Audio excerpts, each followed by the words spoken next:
घरात अंडी आहेत मग 5 मिनिटात असं झणझणीत ठेचा अंडी फ्राय करून बघा। चव एकदम भारी लागते। इतकी सोपी अंडीची रेसिपी की एकदा केली की पुन्हा पुन्हा कराल। सर्वात आधी तर अंडी उकळून घ्यायचे आहे। अंडी उकळलेले असले की ही रेसिपी 5 मिनिटात तयार होते। त्यासाठी लागणार आहे कोथिंबीर, हिरवी मिरची, कांदा आणि लसूण घेतलेला आहे। त्यानंतर मिक्सरच्या भांड्यामध्ये हे सर्व टाकून घ्यायचं आहे आणि पाणी न घालता हे वाटून घ्यायचं आहे। आणि ह्या वाटणामध्ये कांदा घातलेला आहे तर हा ठेचा अजून छान लागतो।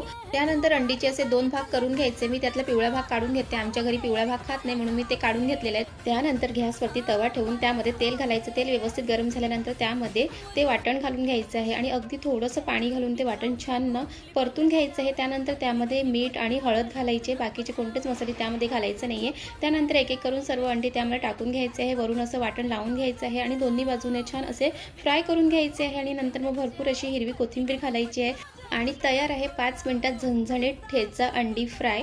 ही रेसिपी आवडली तर लाईक, कमेंट, शेअर करा आणि अशाच घरगुती रेसिपीसाठी चॅनलला फॉलो करायला विसरू नका।